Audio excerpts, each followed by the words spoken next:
তো হ্যালো প্রিয় শিক্ষার্থীরা, তো আজকে আমি তোমাদের দেখাবো প্রথম শ্রেণী মানে ক্লাস 1 এর ইংলিশ। তো প্রথম সাময়িক পরীক্ষায় তোমাদের কি কি আসবে, মানে প্রথম সেমিস্টার পরীক্ষা যে তোমাদের হবে, ঈদের পরীক্ষা কিন্তু পরীক্ষাটি শুরু হয়ে যাবে। তো কি কি আসবে আমি তোমাদের একটা সাজেশন দেখাবো, এর ভেতর থেকেই আসবে। তো চলো আমরা সাজেশনগুলো দেখাই। তো যেহেতু তোমরা ক্লাস 1-এ পড়ো, বেশি কিছু তোমাদের আসবে না, ঠিক আছে। তো তোমাদের হচ্ছে মুখে ধরবে আর কি, ঠিক আছে। যেমন এখানে গুড মর্নিং, গুড মর্নিং মানে কি, তারপরে গুড ইভিনিং মানে কি, এখানেও গুড মর্নিং লেখা আছে। তো good morning, good evening, good night, এগুলোর মানে কি, তো তোমাদের কিন্তু এগুলোই শুনবে আর কি, ঠিক আছে। আর হচ্ছে তোমাদের ইংলিশে নাম লিখতে দিবে, এখানে ইংলিশে তোমার নাম, ইংলিশে তোমার রোল, হ্যাঁ। তারপরে ইংলিশে তুমি মানে ক্লাস মানে কোন শ্রেণীতে পড়ো সেটা লিখতে হবে, ঠিক আছে। এইগুলো ইংলিশে তোমার বাবার নাম, মায়ের নাম, এইগুলো লিখতে দিবে, এর বাইরে কিন্তু কিছু দিবে না, ঠিক আছে। তারপরে তোমাদের হচ্ছে পরীক্ষা লিখতে দিবে 1-2, তারপরে তোমাদের আসবে 1-2, ঠিক আছে। মনে করো এই যে 1, 2, 3, 4, 5, এগুলো তোমাদের 20 পর্যন্ত লিখতে দিবে, ঠিক আছে, মানে 20 পর্যন্ত। কারণ তোমরা যেহেতু প্রথম শ্রেণীতে পড়ো, অতিরিক্ত বেশি তোমাদের লিখতে দিবে না, 20 পর্যন্ত লিখতে দিবে। আর হচ্ছে কি তোমাদের এই যে এইগুলো তো দেখালাম 1-2 এরকমভাবে লিখতে হবে সংখ্যায়, এবং এগুলো তোমাদের বানান করে লিখতে হবে। যে ও এন আমি দেখাই, ও এন ই 1, তারপরে টি ডাব্লিউ ও 2, এগুলো তোমাদের বানান করে লিখতে হবে। এটাও 20 পর্যন্ত তোমরা শিখে যাবা। এত এত বড় করে লিখতে দিবে না, তোমাদের হয়তো বা 10 পর্যন্ত লিখতে দিবে, যেহেতু 1-এ পড়ো। এগুলোই দিবে, ঠিক আছে। এর এর বেশি বাইরে কিন্তু তোমাদের কিছু দিবে না। তো এগুলোই শিখে যাবা। আর হচ্ছে আর এক আইটেমে তারপরে আর এক রকম ভাবে তোমাদের আসবে, সেটাও আমি তোমাদের দেখাই। এই যে দেখো আর এক রকম কিভাবে আসবে। এই যে দেখো, এইরকম তোমাদের ফাঁকা ঘর থাকবে, ঠিক আছে। তারপরে এইরকম এরকম দাগ থাকবে, হ্যাঁ।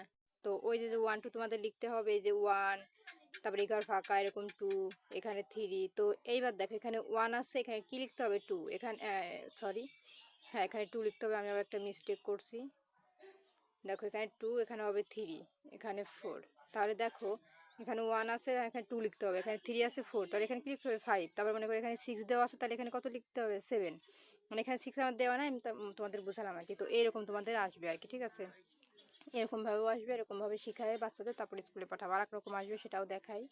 আর এক রকম হচ্ছে এই যে আমি দেখাই, আর এক রকম হচ্ছে বানান করি, যে ও এন ই 1, তার মানে এখানকার ঘর ফাঁকা, তাহলে এখানে কি লিখতে হবে 2, টি ডাব্লিউ 2, তারপরে এখানে 3 লেখা আছে, T H R double E 3, তাহলে এই ঘর ফাঁকা, এখানে কি লিখতে হবে 4।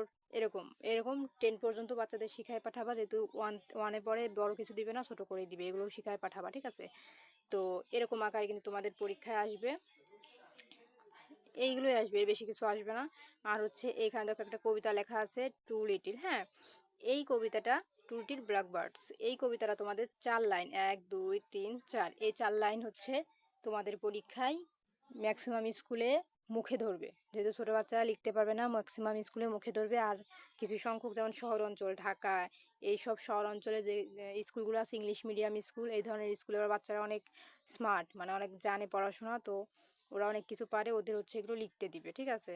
আর ম্যাক্সিমাম আমাদের এই সমস্ত আশেপাশের যে স্কুলগুলো আছে, এইখানকার স্কুলে তোমাদের লিখতে দিবে আর কি, মানে সরি মুখে ধরবে আর কি। তো এই জন্য বাচ্চাদের এটা মুখস্থ করাই দিবা।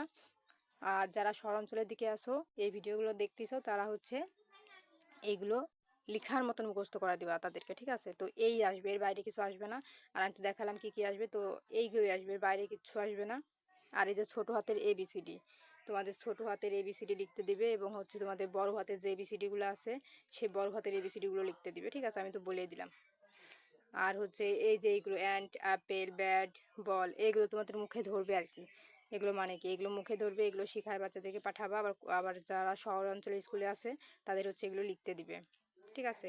তো এগুলোর বাইরে কিছু আসবে না, যে এইগুলো শিখাই দেবে, বিশেষ করে শহর অঞ্চলে লিখতে দিবে, আর গ্রাম অঞ্চলের দিকে মুখে ধরবে। আর ছোটো হাতে বড় হাতের এবিসিডি শিখায় তারপর স্কুলে পাঠাবা। আর কি কি আসবে আমি তো পুরো ভিডিওতে বলেই দিলাম। তো আজকের মতন এই পর্যন্তই। পরবর্তীতে অন্যান্য সাবজেক্টের সাজেশন দেখার জন্য অবশ্যই সাবস্ক্রাইব মাই চ্যানেল। আর এখানে দেখো আরেকটি কবিতা আছে, এই কবিতাটাও আসার মতন, অতটাও ইম্পর্টেন্ট না। উপরে যে কবিতাটা দেখালাম ওটাই 100% ইম্পর্টেন্ট, তবে চাইলে এটাও পড়তে পারো, 4 লাইন, ঠিক আছে। আসলে আসতে পারে, কিন্তু উপরটা আসার সম্ভাবনা বেশি। তো এই ছিল আজকের মতন আমাদের সমাধান।